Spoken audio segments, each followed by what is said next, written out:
1. The culture wars begun, have they? We're going to talk about the Emmys. We'll talk about whether CNN likes boobs. Yeah, really. And we'll also talk about President Trump golfing towards Hillary's back or something and then tweeting about it. I'm Ben Shapiro. This is The Ben Shapiro Show.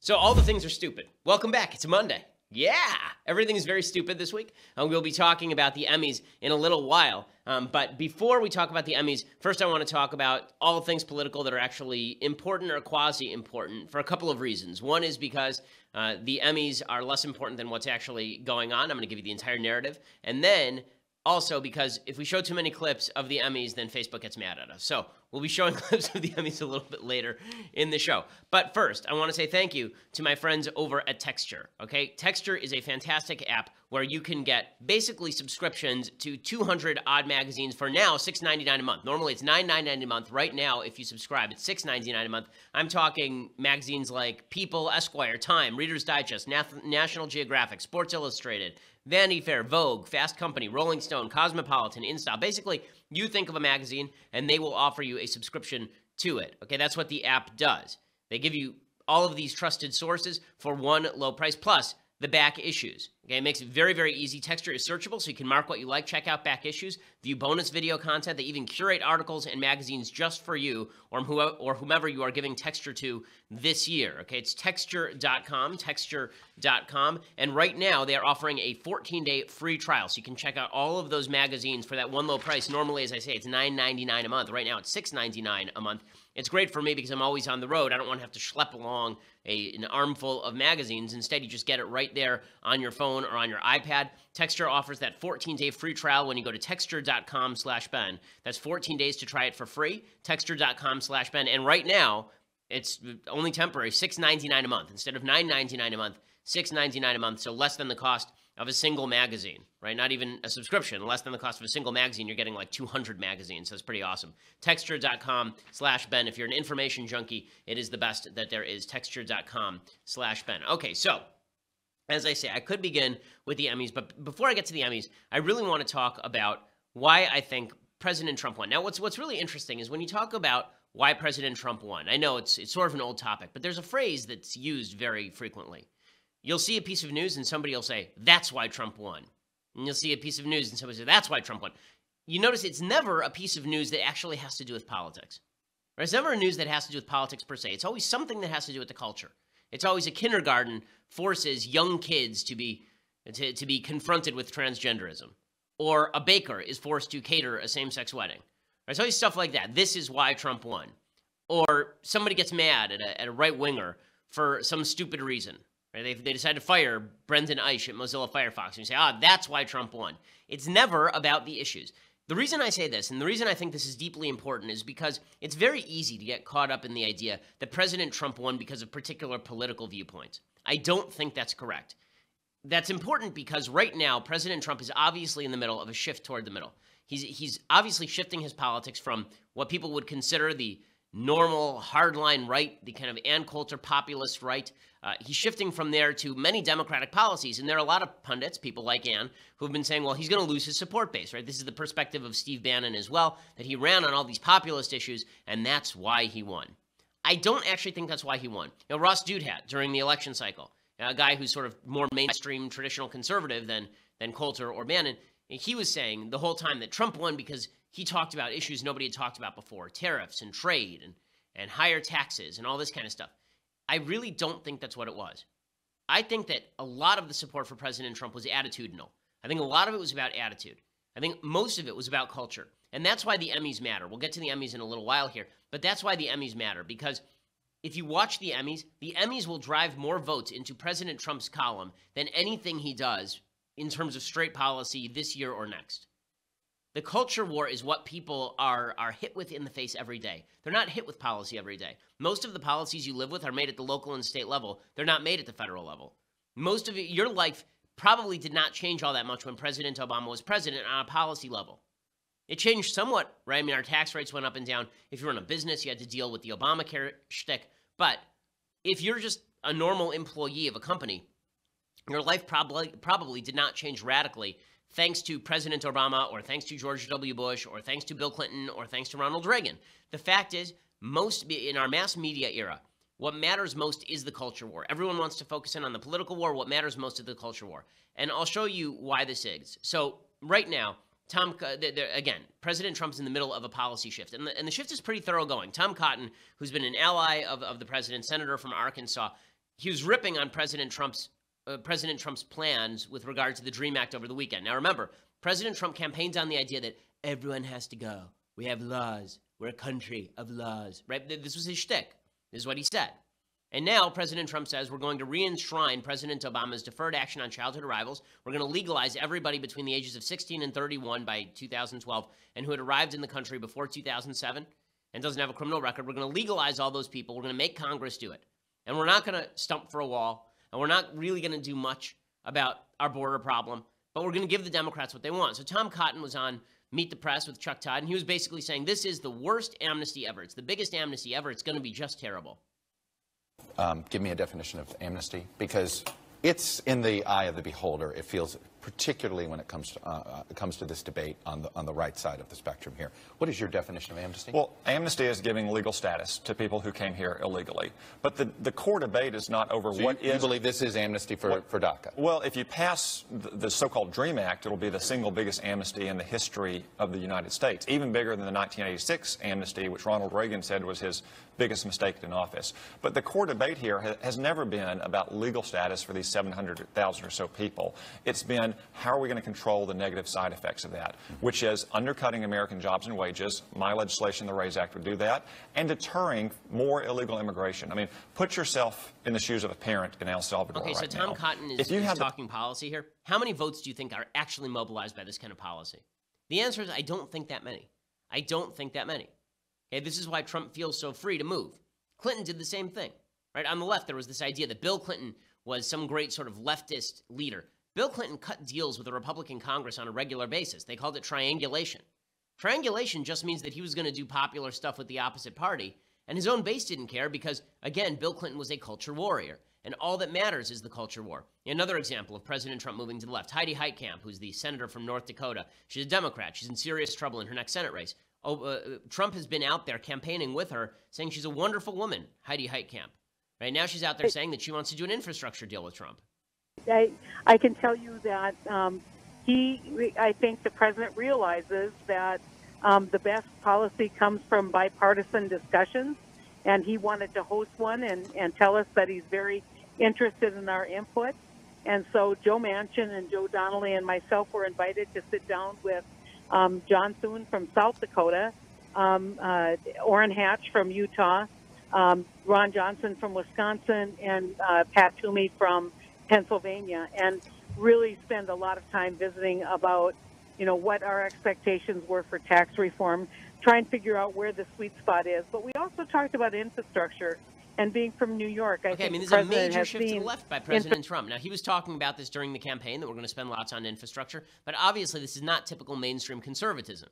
We complained when President Obama dumped $1 trillion or close to it in his stupid stimulus package that didn't do anything for the economy. Now Trump's doing the same thing. Do you think it's going to lose him a lot of votes? I don't. Okay, how about the Paris Accords, right? This is a big win for conservatives, the idea that Trump was going to pull out of the global warming-oriented Paris Accords. This was an accord that supposedly committed us to moving toward a zero net carbon emissions economy.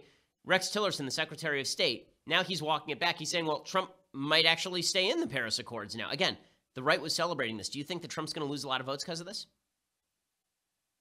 There's a chance that if things get worked out, both on the voluntary side from the U.S., the voluntary restrictions for the U.S., that it could change. But then also with China, there's a chance the U.S. could stay in the accord. Is that right? I think under the right conditions, the president said he's open to finding those conditions where we can remain engaged with others on what we all agree is still a challenging issue. Okay, so again, another issue where President Trump is obviously moving to the left. Is it going to lose him a lot of votes? Here's why I don't think it's going to lose him a lot of votes. I don't think that it's going to lose him a lot of votes because the truth is most people didn't vote for Trump thinking he was an ideologue. It's amazing. Democrats are finally now beginning to come around on this. They're finally beginning to figure this out. Adam Schiff, Democrat from California, he says just this, that Trump's only ideology is being pro-Trump. Yeah, there were some of us who were saying this during the entire campaign. Democrats, though, were saying that Trump was Hitler, right? Trump was Hitlerian. It's that culture war that matters, not the policy war. Because what Schiff says here is basically right. Trump does not have an ideology. He's just going to do whatever he thinks is good for himself. Well, it doesn't make me question that, because I think all of us recognize that outreach for what it is, and that's purely transactional, purely something that will come up from time to time when the president decides it's in his personal interest to work with Democrats. This is a president, look, who has no ideology. He's not conservative. He's not liberal. The only consistent theme seems to be he's pro-Trump. He's for his own personal interests. All of that's true. Sometimes all of what he said is true, but that doesn't actually make much of a difference because, again, the idea here is that in the culture war, you are pro-Trump or anti-Trump. Again, there's the political side where Trump is all over the place, but nobody actually pays attention to that. What people pay attention to is the narrative, the media narrative, the cultural narrative. This is something Andrew Breitbart, one of my mentors, was very big on, this idea that the culture was upstream of politics. That what we imbibe from the culture around us is much more important than the politics of a given situation. And this is particularly true of Trump. Again, Trump is currently governing like a moderate Democrat. Okay, what he's done over the last couple of weeks has been stuff that is straight from the Democrat playbook. It is not from the conservative playbook. But in a cultural way, Trump is offensive to the left, and the left is offensive to the Trump people. And therefore, there is a war going on, even though he's now currently governing with Nancy Pelosi and Chuck Schumer. Pretty amazing stuff. And I'm going to get to that culture war in just a second and why I think that President Trump, this is one area where I think Trump is quite astute. I'm going to talk about that in just a second. But first, I want to say thank you to our sponsors over at Zeal. So I'm very big on the idea that you don't have to be wealthy in order to feel wealthy in the United States. One of the ways that you feel wealthy is by getting a massage every so often, and that's what Zeal is there for. Okay, instead of you having to make a reservation at the spa and then show up at some weird place with some weirdo staffing the front desk. Instead, Zeal makes sure that a licensed masseuse comes to your home, brings all the materials, and gives you a fantastic massage. You can book a 5-star, top-quality massage at a time that works for you in the most convenient place, your own home. I've done it in my house a bunch of times. We've had Zeal work on me, worked on my wife, worked on my mother-in-law, worked on my father, worked on my mother, worked on my sister. Like, this is one of these services that really everyone in my family has used because it is so incredibly convenient. They screen your ID. They make sure that all of their own employees are licensed, so you're not going to get some kook coming to your house. These are all licensed masseuses. Again, make sure that you go over to Zeal.com right now. And if you go over to ZEEL.com and use promo code Ben at checkout, you get $25 off your first massage by using that promo code Ben at checkout. Right now, if you sign up for their massage membership, you get 20% off all your massages, plus a free massage table and sheet set, a $380 value, yours free. There's no initiation fee to join the membership, just a terrific additional savings on top of that $25 discount you're going to get when you use promo code Ben. Again, it's ZEEL.com, ZEEL.com, and make sure to click add promo code at checkout to use my code Ben and get $25 off your first in-home on-demand massage. You can get these things on really short notice, so you just decide that morning you want a massage, and they'll make sure that it happens for you. Again, this is one of those things that just makes you feel wealthy, even if you don't have tons of money sitting around. ZEEL.com. Use their iPhone or Android app as well, and use that promo code Ben at checkout. Get $25 off your first in-home massage, and if you get that massage membership, 20% off everything, plus the free massage table and sheet set. Okay, so why doesn't any of this matter? Why doesn't it matter that all of the issues that Trump ran on and that conservatives celebrate, he seems to be moving away from? Now he's moving away from his hard stance on immigration, and Ann Coulter is going nuts. He's moving away from his hard stance on the Paris Accords, and some people on the right are saying, dude, what the hell? Okay, he's now moving toward infrastructure, which was a populist Steve Bannon talking point for a long time. Why doesn't any of that seem to matter? Why is it that his shift on ideology doesn't seem to matter? Even Democrats are recognizing that he doesn't have ideology anymore. Why doesn't any of that seem to matter? And the answer is because of the culture wars. The culture wars are all that matter. They're all that matter. Here is why President Trump is going to continue to maintain his base. Okay, he tweeted this out yesterday. This is a GIF or a GIF. I've still not decided how I wish to pronounce that word. Here he is. Okay, and it's a GIF of him hitting a golf ball that hits Hillary Clinton in the back and knocks her over, right? He retweeted this yesterday from an account called Effed Up Mind, except it didn't say effed, right? And I'll acknowledge it's a pretty funny GIF, okay? Like we used a similar GIF with regard to pepper balls, right? Him hitting the golf ball and then it hitting that guy in the ads. Okay, this I find slightly less funny, just because it's still a little funny, but the part that's not so funny about it is that the president of the United States is the one who's actually retweeting it. Okay, it really is not particularly appropriate for the president of the United States to retweet things about him physically assaulting a fellow presidential candidate let alone a female presidential candidate, because, again, the left is just going to cry sexism. But his base loves this. Okay, so long as Trump is willing to be, quote unquote, politically incorrect and tweet this stuff, then he's going to love it and the left's going to hate it. So he's using the culture war in order to avoid the political war. Okay, in other words, this is WWE. In WWE, I can't say I'm a WWE connoisseur, but I know this much. You have the stock villains and you have the stock heroes, and they fight each other, and sometimes they switch places, and the villain becomes the hero and the hero becomes the villain. But everybody is playing a particular kind of role. And in the end, they go out back and they drink with one another. It's not they actually hate each other. Okay, it's all acted. Okay, President Trump doesn't hate Hillary Clinton. She was at his wedding. Okay, President Trump doesn't hate the left. He's making deals with them right now. But as part of the culture war, he does. Culturally, he doesn't like them. And that's the part the American people see. The American people see the culture. They see that President Trump dislikes the left on a cultural level. Right? He's willing to retweet stuff like this that shows malice with regard to Hillary Clinton, and they like that. It doesn't matter that he's cutting deals with all of her friends. Chuck Schumer is good friends with Hillary Clinton. Nancy Pelosi is good friends with Hillary Clinton. None of that matters because, again, it's cultural. Tucker Carlson, I think, gets this exactly right with regard to Trump, and it's why Trump has his finger on a pulse a lot of us don't follow. You know, a lot of us are very interested in data, and so we like polls. And polls are great. I mean, data is better than no data.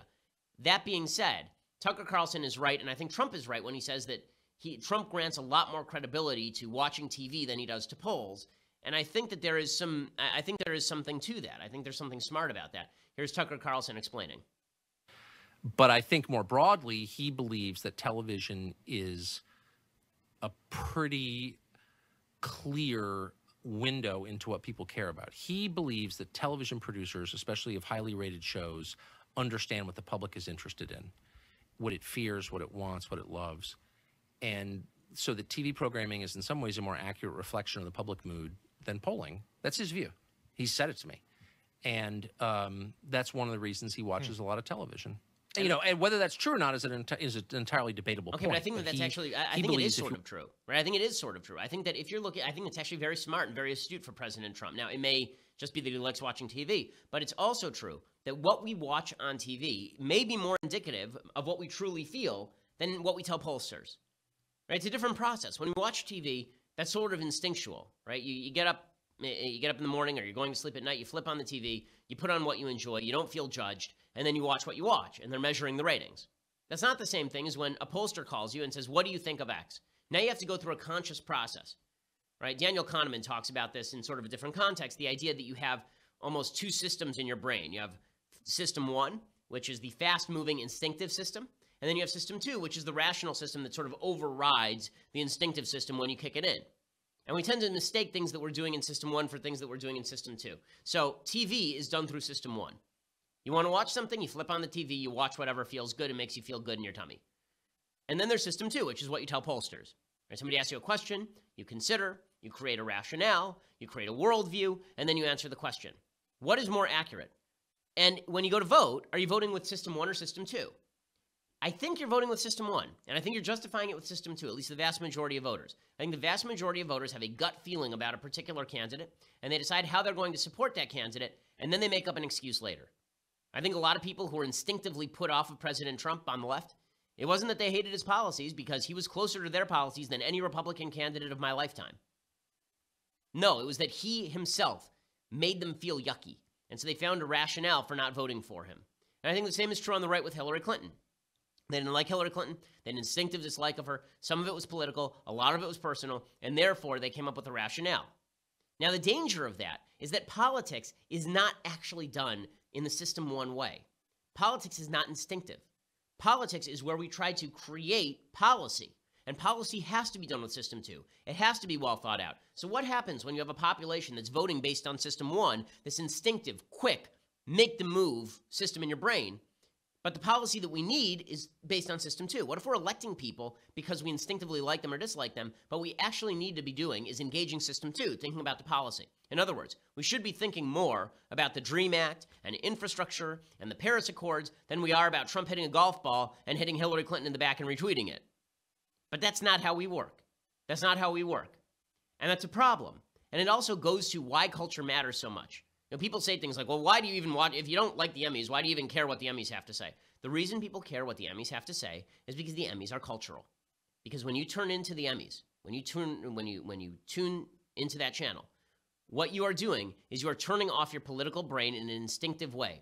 And then you're either going to react badly to it or react well to it. It's very polarizing in a way that policy generally isn't. I mean, it really is quite fascinating. When I talk policy with folks on the left, I disagree with them radically on policy. But when we are both engaged in a conversation about policy, the passion level is much lower.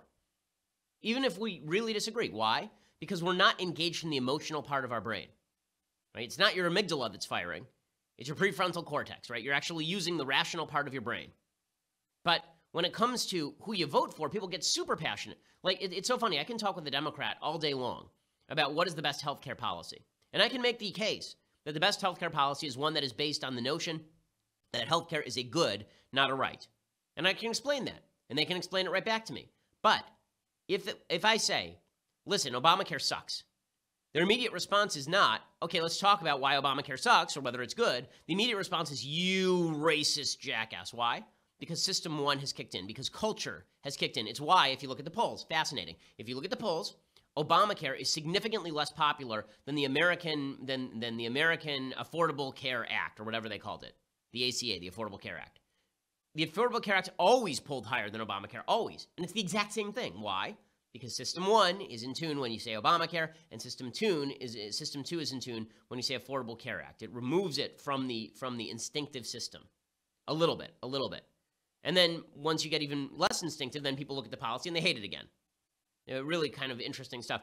That's why we in the media tend to focus around flashpoints. If you look at the flashpoints in American politics, they very rarely have to do with policy, and they usually have to do with something sexy in the news. So, for example, here's a sexy thing in the news right now. There are riots in St. Louis. So if you haven't been watching, there are all these protests in St. Louis regarding this guy named Jason Stockman. Jason Stockman, or Stockley rather.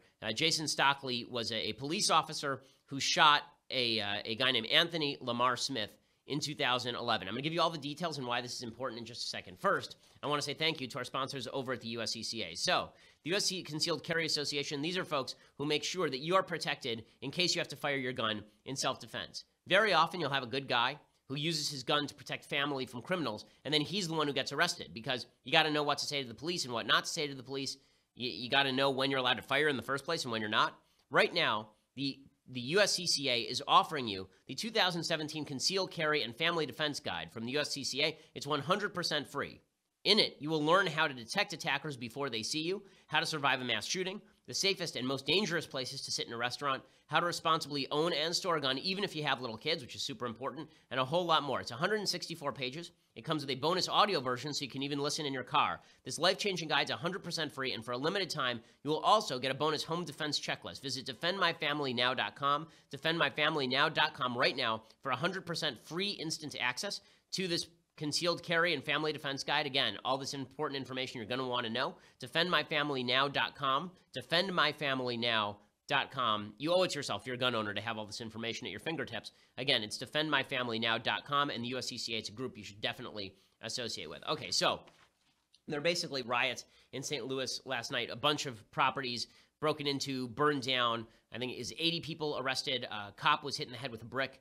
Pretty brutal. The media have focused on the peaceful nature of some of the protests, but it's gotten so bad that U2 and I believe Ed Sheeran were both supposed to do concerts in St. Louis. They had to cancel them because the police couldn't defend the concerts.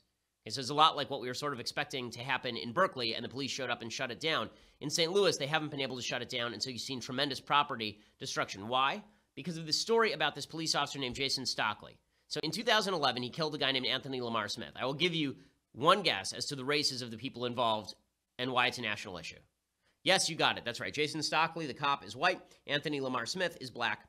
And so basically, the case is this. Anthony Lamar Smith was in the middle of a drug deal, and the police were staking him out. He ran from the police after ramming them with his vehicle. And then he finally crashed into an SUV. Jason Stockley popped out of the car. He ran over to the car. He took out his gun. There's about a 15-second gap. And then Jason Stockley shot Anthony Lamar Smith. He claimed that Lamar Smith was going for his gun and that he had warned him not to, and that he shot him at basically point-blank range. People in the prosecution, this guy was prosecuted, this cop, suggested that Jason Stockley had gone in with the intent to murder Anthony Lamar Smith and killed him and then planted a gun on him. So here is some of the tape. You can judge for yourself what you think happened here. Here is some of the tape as to what happened. So what you'll see, I'll describe it for you if you're listening. What you'll see is Anthony Lamar Smith gets in his car. The cops pull up behind him. He tries to pull up against the curb. Then he realizes he's trapped. So he backs into the cop car. Two cops emerge with their guns drawn. The driver refuses to stop. One of the cops is holding what looks like an AK-47, and which he's privately an owner of. So it's not as though the cops issue that. So here you see it from a different angle. Anthony Lamar Smith panics. He backs into the cop car in an attempt to get out of there, and drives away. So he basically comes very close to hitting this police officer. The police officers hop back in their car. The police car dash camera video isn't the best quality, but look closely. It starts at the Church's Chicken at Riverview and Thekla. You can see the timestamp, December 20th, 2011, a rainy day. The officers had stopped a car in a suspected drug deal. Here, you can see Officer Jason Stockley exit the police cruiser. In his hand, his own personal weapon, an AK-47, a violation of department policy. He raises his hand to a car coming towards him, then points the AK at the car. As the car drives away, Stockley then pulls his department-issued weapon and fires it. Then he runs back to the police cruiser, and he and the officer driving the cop car take chase at high rates of speed. At one point, they crash into a tree but continue to pursue the white car. A camera inside the squad car also capturing that jarring moment. You can hear the officers yelling. Prosecutors say at one point, Stockley says, quote, "going to kill this expletive." Several minutes later, the cruiser catches up with the white car and rams the cruiser into it. Again, the moment of impact seen from inside. Back on the dash cam, Stockley and his partner are seen rushing up to the car. Moments later is when prosecutors say Stockley, on the right, shot 5 times, striking the car's driver, Anthony Lamar Smith, and killing him. At issue, in part, is exactly what Stockley does after the shooting. Okay, so then what happens is that you see him go back into his car, dig through his backpack, and then it's unclear what happened. So was this a murder or was this not a murder? So they waived the right to jury trial, and instead they went directly to a judge, which you can do, I guess, in the state of Missouri. And the judge ruled that he was not guilty. That doesn't mean that he was not guilty in the technical sense, in the full-on guilt and innocence sense. It means that he's not guilty according to the letter of the law, because you have to prove it beyond a reasonable doubt. So there are a couple of things that I think are worth noting. One, Anthony Lamar Smith was involved in a drug deal, tried to use his car to ram police officers, ran away from the police officers at a high rate of speed, endangering people. And then, according to the other officers there, you can hear on the tape, one of the other officers shouts gun. You can hear him shout gun. And then the officer, Jason Stockley, shoots Anthony Lamar Smith. As far as the idea that he planted a gun in the car and that there was no actual gun in the car, when I looked at the tape, I didn't see a situation in which Stockley actually had the opportunity to plant a gun without other cops around. So that means all the other cops would have had to be in on it, that if the prosecution never bothered to call the other cops to testify that he had planted a gun, which suggests either that everyone missed it or that Stockley didn't do it. So here is what the judge ruled. Okay, the judge ruled that it had not been proven that he planted the gun. Prosecutors argued that the presence of Stockley's DNA on the gun proved that the gun must have been planted by the officer. The defense countered that Stockley heard his partner yell gun and saw the driver's hand on a gun as this car sped by him. Stockley testified he does not draw his service revolver and fire until he saw Smith reaching around inside the vehicle after it was stopped. He said Smith changed his demeanor, suggesting he found the gun. So these are the two varying cases. Stockley testified after the shooting he found the gun tucked down between the seat and the center console, and he rendered the gun safe by unloading cartridges from the cylinder and then left the gun and the cartridges on the passenger seat. So the judge said it's a fact issue that's central whether Smith had the gun when he was shot. He said the state's contention the officer planted the gun was not supported by the evidence. Why? Because a full-size revolver was too large for the officer to hide in his pants pocket, and he was not wearing a jacket, and if the gun had been tucked into his belt, it would have been visible on a bystander's video. This is what the judge ruled. How about the outburst saying that he was going to kill this guy? So the prosecutor said that this was clear intent. The judge said lots of things happen when they're in the middle of a high-speed chase. He was saying stuff. Okay, bottom line is, this is a pretty controversial ruling, but is it clear that this cop murdered the guy? I don't think it's absolutely clear the cop murdered the guy. I don't think that it's absolutely clear in any way. Again, the legal standard is proof beyond a reasonable doubt. Now, the reason that people have that this is important is because what you see, once again, is this is a cultural issue, not a policy issue. On policy, we all agree, supposedly, right? Guilt beyond a reasonable doubt. And we all agree that cops should not shoot innocent people. So on a policy level, we all agree with this. And we agree that if there was evidence that this was a racist shooting, the guy should go to jail. Right? Everyone was appalled when There was that case in South Carolina where Walter Scott, a black guy, was shot in the back by a cop, and you can see the cop planting a gun next to Walter Scott. I believe that he was convicted later, but in any case, there was a hung jury. In any case, everyone was appalled if he was not convicted. But this is a major public policy issue nonetheless, even though it has nothing to do with policy. Why? Because it's cultural. Because it's cultural, meaning people react by saying this is indicative of a system that's racist, or they react by saying this is indicative of a bunch of people who are always going to say that the system is racist, even without evidence that the system is racist. These cultural issues shift more votes than anything that President Trump does on policy. Policy does not shift votes in the same way that culture does, and that is because of the mass media. So that's why the Emmys matter. That's why the Emmys matter. So finally, at long last, I want to get to the Emmys. The Emmys did not get great ratings last night. They did not get terrific ratings because they're not very good. Nobody watches these award shows anymore. And they still get huge ratings against other TV. But this was a very, very low-rated Emmys. Part of that is because people are alienated by culture being used to foment politics. Part of it is because all the TV shows that are now being rewarded are TV shows that a lot of people have never seen. Right? Nobody watched The Handmaid's Tale. I mean, in terms of relative numbers, nobody watched The Handmaid's Tale.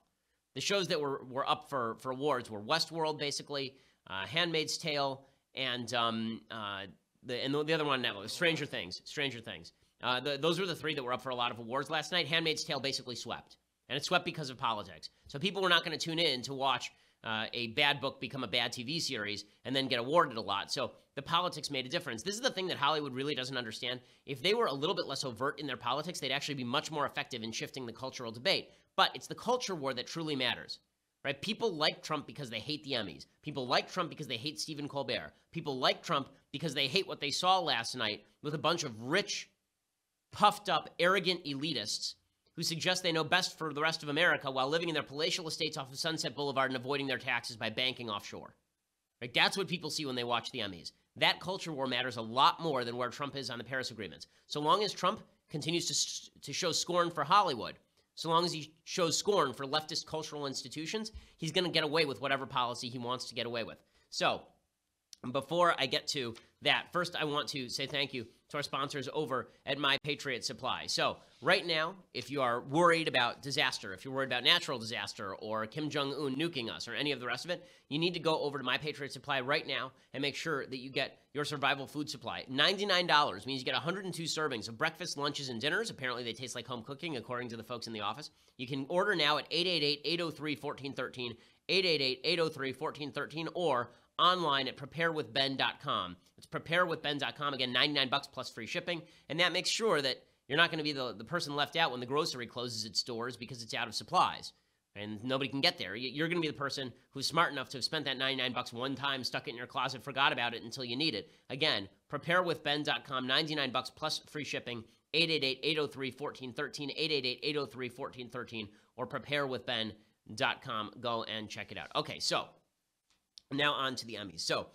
Stephen Colbert opens up the Emmys, and he opens with this musical number. This is everything. This is everything that Americans like about Trump because they hate this. They hate this from Hollywood. They're sick of being lectured. They're sick of being told that they're wrong. They're sick of being told that they're rubes. They're sick of being told that there's no such thing as gender. They're sick of being told that gender is a construct in the mind. They're sick of being told that America is a backwards place for women and black people. They're sick of being lectured. That's what Hollywood does. And when Trump doesn't do that, Trump wins. Doesn't matter about the Paris Climate Accords, because who cares? What does matter is that he hates Stephen Colbert. So here's the opening musical number.